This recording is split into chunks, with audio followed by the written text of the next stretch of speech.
జీవితంలో ఒక్కసారైనా దర్శించాలనుకునే అద్భుత యాత్ర కైలాస మానస సరోవర యాత్ర. పూర్తి వివరాల కోసం సంప్రదించండి Shri Gayatri tours and travels. నమస్తే, వెల్కమ్ టు అవర్ ఛానల్. నేను పద్మిని. ప్రస్తుతంతో పాటు ప్రముఖ ఆధ్యాత్మికవేత్త, astronumerologist, Vedic vastu specialist, Shri Vidya మరియు హనుమత్ ఉపాసకులు బ్రహ్మశ్రీ డాక్టర్ సిస్లా జయశంకర్ గారు మనతో పాటు ఉన్నారు. మాట్లాడదాం సార్. నమస్తే సార్. ఆయుష్మతి భవ. ఉద్యోగపరమైనటువంటి ఇబ్బందులు చాలా మంది ఎదుర్కొంటున్నారండి. వాళ్ళు రేపు మనం చూస్తున్నాము. మాకు ఉద్యోగం లేదు అని చెప్పటం ఒక ఎత్తు అయితే, పై అధికారుల నుంచి వచ్చేటటువంటి ఒత్తిడి చాలా ఎక్కువగా ఉంది, లేకపోతే కలీగ్స్ తో ఉండేటటువంటి ఇబ్బందులు చాలా ఎక్కువగా ఉన్నాయి. ఆడవాళ్ళు అన్ని రంగాల్లో కూడా ముందుకు వెళ్తూ ఉన్నారు. అయితే ఏ రంగంలో చూసుకున్నా డెఫినెట్ గా పక్క కలీగ్స్ నుంచి రకరకాల హెరాస్మెంట్స్ ఉంటున్నాయి. అలాగే గవర్నమెంట్ ఉద్యోగానికి సంబంధించి అక్కడ ఉండేటటువంటి హెరాస్మెంట్స్ కానీ, అసలు ఉద్యోగం అంటేనే అబ్బా ఎందుకు వచ్చిందిరా అని అనిపిస్తుంది. పోనీ బిజినెస్ అనుకుంటే బిజినెస్ లో ఉండేటటువంటి లోటుపాట్లు ఇలాగ ఉంటాయి. సరే, దాన్ని పక్కన పెట్టేస్తే ఈ ఉద్యోగానికి సంబంధించినటువంటి ఇబ్బందులన్నీ తొలగాలి, అసలు ఉద్యోగమే లేదు అనుకునే వాళ్ళకి ఉద్యోగం రావాలి. ఈ అన్ని విషయాలకు సంబంధించి ఏదైనా పరిహార మార్గం ఉందా? తప్పకుండా అమ్మా. ఇవాళ రేపు సమాజంలో స్వార్థం పాలు బాగా పెరిగిపోయింది అందరిలో. ఈ స్వార్థంతో అంటే నేనే బాగా సంపాదించాలి, నేనే పైకి ఎదగాలి, నేను మంచి పేరు తెచ్చుకోవాలి, నేను బాగా సంపాదించాలనే ఈ ఒక ఆలోచనతోని ప్రతి ఒక్కళ్ళు కూడా కొంచెం ఈ విఘ్నతని, విచక్షణని మర్చిపోయి ధర్మాన్ని పక్కన పెట్టి ముందుకెళ్తున్నారు. నా ఉద్దేశం ఏంటంటే 100 కిలోల టాలెంట్ కన్నా 1 కిలో అదృష్టం, 1 కిలో మంచితనమా, నిష్కల్మష హృదయం పనిచేస్తుంది. అదృష్టం కూడా అనుకోండి, అదే అదృష్టం. మంచితనం ఉంటాం, అదృష్టం కరెక్ట్. ఏంటి 100 కిలోల టాలెంట్ కన్నా ఇది ఎక్కువగా మనకి ఉపకరిస్తుంది. భగవంతుడు ఆశీస్సులు ఉంటాయి. ఎట్లయితే ప్రహ్లాదుడు నిష్కల్మషంగా హరిభక్తితో ఉంటే ఆయన ఎల్లవేళ్ళ శ్రీహరి ఎలా కాపాడాడో, ఆ రకంగా మన పని మనం చేసుకుంటూ సిన్సియర్గా వెళ్తాం. ఎందుకంటే ఇవాళ రేపు చూస్తుంటే సమాజంలో ఇటు ప్రైవేట్ రంగం కానివ్వండి, అటు ప్రభుత్వ రంగం కానివ్వండి, ప్రాంతీయ భేదాలు, కులమత భేదాలు ఇవి చాలా ఎక్కువగా కనబడుతుంది. ముఖ్యంగా రెండు తెలుగు రాష్ట్రాల్లో కుల భేదం చాలా ఎక్కువగా ఉంటుంది. వీడు మనోడురా, వాడు మనోడు కాదురా.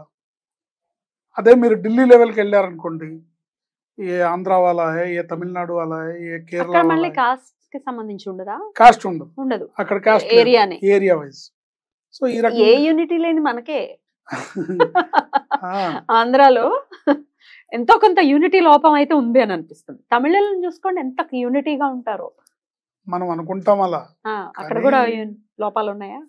ఇప్పుడు నేను బాగుండాలని కోరుకోవడం సమంజసం, నేనే బాగుండాలని కోరుకోవడం స్వార్థం. సో ఒక తమిళుడు దేశ రాజకీయాల్లో వాళ్ళ ఉనికిని కాపాడుకోవడానికి పార్లమెంటులో ఆంధ్ర యొక్క ప్రాబల్యం తగ్గించడానికి తెలంగాణ అనే నాదాన్ని ఉసుగొల్పారు. అక్కడ మొదలైంది మిస్టర్ చిదంబరం. బీజం అక్కడి నుంచి. 100%. దీని గురించి ఇంకొక వీడియోలో మనం వివరంగా మాట్లాడుకుందాం సార్. 100%. ఇది రెచ్చగొట్టి దాన్ని ఆ బిల్లు పాస్ చేసేదాకా తీసుకెళ్ళింది నిద్రపోలేదు. సో దాని ఫలితమైన అనుభవిస్తాడు, కర్మ అనుభవించక తప్పదు. ఏదేమైనప్పటికీ ఇవాళ రెండు తెలుగు రాష్ట్రాలు విడిపోయినా మనలో ప్రాంతీయ భేదం, వీడు తెలంగాణ వాడు, వీడు ఆంధ్ర వాడు అనే భేదం మటుకు పెద్దగా లేదు, ప్రజల్లో లేదు. అందరు హైదరాబాద్ లాంటి నగరాల్లో అన్ని జిల్లాల వాళ్ళు ఉన్నారు, అన్ని ప్రాంతాల వాళ్ళు ఉన్నారు, హాయిగా బతుకుతున్నారు. ఇలాంటి భేదం, తర్వాత స్త్రీ పురుష భేదం, తర్వాత తనకు అనుకూలంగా ఉన్న వాళ్ళని ఎంకరేజ్ చేయడం, తనకు వ్యతిరేకంగా ఉన్న వాళ్ళని డిస్కరేజ్ చేయడం, ఎక్కడ తొక్కాలా అని చూడడం, తనకి అనుకూలంగా తనతో పాటు తన అభిప్రాయాలను షేర్ చేసుకుని తనకి ఉపకరించేవాడు, తనకి అడుగులకు మడుగులు వచ్చేవాడికి సహకరించడం, తనకి ఉపయోగపడడు, తన మాటని విభేదిస్తున్నాడు అంటే వాడిని తొక్కడం అనేది సర్వసాధారణంగా అనిపిస్తున్న విషయం ఇది. ఇలాంటి సందర్భాల్లో ముఖ్యంగా చూసుకున్నట్లయితే ఆడవాళ్ల పట్ల వివక్ష, ఎదుర్కొనే ఇబ్బందులు అంటే వీళ్ళు కూడా పాపం కాస్త ఫ్రెండ్లీగా ఉంటే కానీ ఈ జాబ్ నిలబెట్టుకోలేమనే పరిస్థితుల్లో వాళ్ళు కూడా ఒక అభిప్రాయానికి రావటం, ఇదంతా బాధాకరమైన విషయం. సో ఏదైనా సరే ప్రతిభ ఉండి నీ పని నువ్వు చేసుకుంటూ నువ్వు నిజాయితీకి నిలబడితే భగవంతుడు ఎప్పుడు నీ తోడు ఉంటాడు.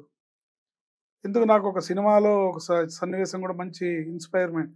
'జనతా గ్యారేజ్' అనే సినిమాలో రాజీవ్ కనకాల ఒక మున్సిపాలిటీ ఉద్యోగి ఒక విలన్ తాలూకా మనుషులు ఒక హాస్పిటల్ బిల్డింగ్‌కి పర్మిషన్ పెడితే ఇవి నాణ్యతా ప్రమాణాలు లోపించిన కారణంగా తను రిజెక్ట్ చేయడం, ఎంత బెదిరించినా ఆఖరికి నా ప్రాణత్యాగానికైనా సిద్ధమే కానీ నేను సంతకం పెట్టను అన్నప్పుడు భగవంతుడు ఏ రూపంలో వస్తాడంటే జూనియర్ ఎన్టీఆర్ రూపంలో వచ్చి జనతా గ్యారేజ్ రూపంలో అతనికి సపోర్ట్గా నిలబడి అతన్ని గెలిపిస్తారు. ఈ రకంగా భగవంతుని నమ్ముకున్న వాళ్ళు తప్పకుండా అంటే వాడు ఏం పూజలు చేయడండి, వాడు సక్సెస్ అవుతున్నాడు కానీ నేను ఇంట్లో పూజ చేయకుండా బయటికి రాను కానీ నేను ఇబ్బందులు పడుతున్నాను అనుకునే వాళ్ళు చాలా మంది అనుకుంటూ ఉంటారు. కానీ అది ఒక భ్రమ తప్ప నిజం కాదు. మనం అనుభవించేది మన కర్మ. ఈ కర్మను అనుభవించే ప్రాసెస్లో మనం భగవంతుడి ఎడల భక్తి శ్రద్ధలతో ఉండి మనం ప్రార్థనా ధోరణిలో భగవంతుని ఉపాసించే ధోరణిలో ఉంటే ఆయన చేసే పని ఏంటి, నీ కర్మను తొలగించడు. ఆయన తొలగించమని అడగకూడదు కూడా, ఆ కర్మని తట్టుకొని నిలబడే శక్తిని ఇస్తాడు. ఎటువంటి పరిస్థితి వచ్చినా నువ్వు దిగ్విజయంగా ముందుకెళ్లే శక్తిని ఇస్తాడు. కాబట్టి భగవంతుని ప్రార్థించాలి. ఎందుకు చక్కటి మంత్రం పరమేశ్వరుడు మంత్రం ఉంది. ఆ మంత్రాన్ని ఎవరైనా ఎప్పుడైనా చక్కగా చేసుకోవచ్చు. ఉద్యోగానికి సంబంధించి ఎటువంటి ఇబ్బంది అయినా సరే ఖచ్చితంగా ఇది పనిచేస్తుంది. ఏమిటి సార్? రాజరాజ మిత్రత ప్రకాశిని నమఃశివాయ. రాజరాజ మిత్రత ప్రకాశిని నమఃశివాయ.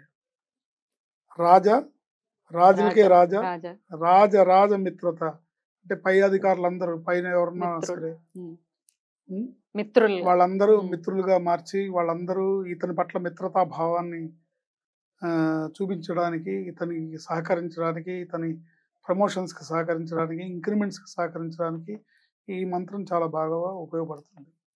రాజరాజ మిత్రత ప్రకాశిని నమఃశివాయ. ఇది ఎన్నిసార్లు చేసుకోవచ్చు? నిరంతరం చేసుకోవచ్చు, ఎన్నిసార్లు అయినా చేసుకోవచ్చు. ఎటువంటి అవస్థలోనైనా?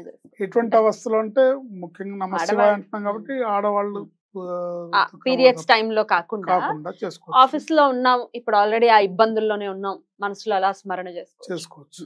రోజు పొద్దున్నే స్నానం చేయగానే మీకు అంటే ఇప్పుడు వీడియో చూస్తున్న వాళ్ళు కొంతమంది అనుకోవచ్చు, ఓ 8 రకాల మంత్రాలు చెప్తున్నారు, మేము ఇన్ని ఎక్కడ చేస్తామంటే నీకు ఏది కావాలో తీసుకో. Ours is a supermarket. బోల్డ్ రకాలు ఉంటాయి. నీ బుట్టలో ఏ కావాలని వేసుకోవచ్చు. సో నీకు ఉద్యోగ సమస్య ఉంటే మంత్రం తీసుకో, లేదా నీకు ఇంకో సమస్య ఉంటే ఇంకో వీడియోలో చెప్పిన మంత్రం తీసుకో. సో రాజరాజ మిత్రతా ప్రకాశిని నమఃశివాయ అనే మంత్రాన్ని జపించుకోవడం ద్వారా తప్పకుండా ఉద్యోగంలో ఉన్న అడ్డంకులు, అవరోధాలు, అవమానాలు అన్నీ తొలగిపోయి నీకు నీ ప్రతిభకి, నీ ఉన్నతికి, నీ అభివృద్ధికి పాటుపడేవన్నీ కూడా మీ దారిలోకి వస్తాయి. బ్యూటిఫుల్ సార్, చాలా అద్భుతంగా తెలియజేశారు. ఇటువంటి ఇబ్బందుల నుంచి బయటపడాలి మన వాళ్ళు. ఉద్యోగమే, ఎందుకంటే ఉద్యోగం మీద బేస్ అయ్యి జీవితాలు నడుస్తూ ఉంటాయి. ఎన్నో కొన్ని లక్షల ఫ్యామిలీస్ ఉద్యోగం మీద బేస్ అయి ఉంటాయి. కొంచెం ప్రశాంతంగా ఉంటే మనిషి ప్రశాంతంగా ఉంటాడు, కొన్నాళ్ళు జీవించడానికి ఆస్కారం ఉంటుంది. ఈ స్ట్రెస్ తోట చాలా ఇబ్బంది పడుతున్నాం. దాని నుంచి బయటపడాలి మన వాళ్ళని మనస్ఫూర్తిగా కోరుకుంటూ చాలా అద్భుతమైనటువంటి విషయాన్ని మాకు తెలియజేశారు. కృతజ్ఞతలు సార్. నమస్తే.